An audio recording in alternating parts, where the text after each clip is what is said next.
અને આજે મને વિશ્વાસ છે જે કામ નીતિશ કુમારજીએ કર્યું, આપણા યશસ્વી પ્રધાનમંત્રી શ્રીમાન નરેન્દ્ર મોદીજીના નેતૃત્વમાં શ્રી સમ્રાટ ચૌધરીજી તેને ખૂબ જ ઝડપથી અને ઊંચાઈઓ પર લઈ જશે। આજે આ મારા માટે પણ ગૌરવની ક્ષણ છે કે દેશના યશસ્વી પ્રધાનમંત્રી આદરણીય નરેન્દ્ર મોદીજીએ અને આદરણીય નીતિશ ગઢવીજી અને આદરણીય નીતિશ કુમારજીએ મારા પર આ ભરોસો કર્યો છે કે નીતિશ કુમારજી અને નરેન્દ્ર મોદીના સપનાઓને સાકાર કરવામાં આવશે। સમ્રાટ ચૌધરી બિહારના નવા મુખ્યમંત્રી હશે। સમ્રાટ ચૌધરી જે હાલમાં બિહારમાં ઉપમુખ્યમંત્રી છે, તેમની મુખ્યમંત્રી માટે પસંદગી થવી પહેલાં ભાજપ વિધાનમંડળ દળમાં નેતા બન્યા પછી, એટલે કે નેતા તરીકે ચૂંટાયા પછી એક રીતે કન્ફર્મ થયું અને ત્યારબાદ એનડીએ વિધાનમંડળ દળમાં જ્યાં નિવર્તમાન મુખ્યમંત્રી નીતિશ કુમાર સહિત તમામ ઘટક દળોના વરિષ્ઠ નેતાઓ અને ધારાસભ્યો હાજર હતા, ત્યાં તેમના નામ પર મહોર લાગી। સમ્રાટ ચૌધરી આખરે બિહારના મુખ્યમંત્રી શા માટે બન્યા, તેની પાછળ ભાજપની રણનીતિ એ જ બતાવવામાં આવી રહી છે કે ભાજપ હાલમાં કોઈ નવા ચહેરા કે પોતાની પાર્ટીના કોઈ જૂના નેતા પર દાવ એટલા માટે રમવા માંગતી નથી, કારણ કે તેને લાગે છે કે સ્ટેટસ ક્વો જાળવી રાખીને તે એક રીતે નીતિશ કુમારના મતદારોને સાધી શકે છે,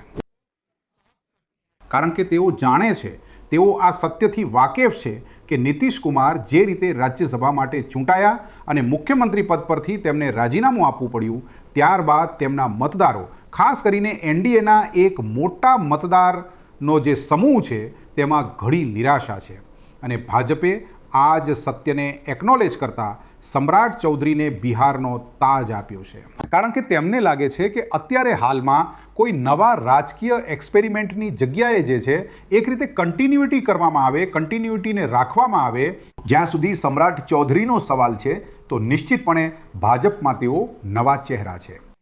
આ પહેલાં તેઓ જનતા દળ યુનાઇટેડમાં રહ્યા અને તેની પહેલાં તેઓ આરજેડીમાં ઘણા વર્ષો સુધી રહ્યા। આરજેડીએ એકવાર તેમને મંત્રી પણ બનાવ્યા હતા, પરંતુ તે સમયે અંડર એજ હોવાને કારણે તેમને રાજીનામું આપવું પડ્યું હતું। જનતા દળમાં પણ એકવાર વિધાન પરિષદના સભ્ય રહેવાના ના સમયે તે સમયે બાગી થવાને કારણે, એટલે કે જીતનરામ માંઝીની સાથે અને ભાજપની સાથે જવાને કારણે તેમની સદસ્યતા પણ તેમને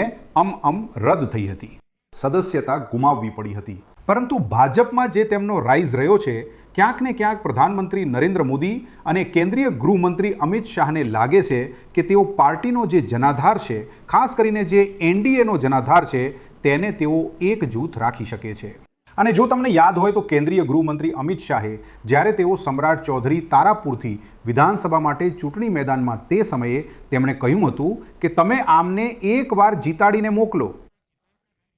હું એમને ખૂબ મોટા માણસ બનાવીશ। તમે ભરોસો રાખો સમ્રાટજીને, પ્રચંડ બહુમતીથી જીતાડો, મોદીજી સમ્રાટજીને મોટા માણસ બનાવશે।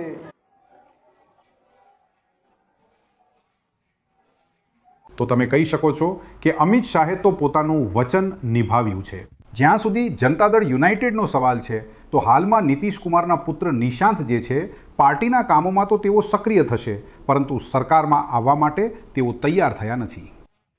અને આવી પરિસ્થિતિમાં હાલમાં પાર્ટીના જે બે વરિષ્ઠ નેતા અને જે નીતિશ મંત્રીમંડળમાં ઘણા વર્ષોથી મંત્રી છે, વિજય ચૌધરી અને બિજેન્દ્ર યાદવને નાયબ મુખ્યમંત્રી બનાવવાનો નિર્ણય કર્યો છે।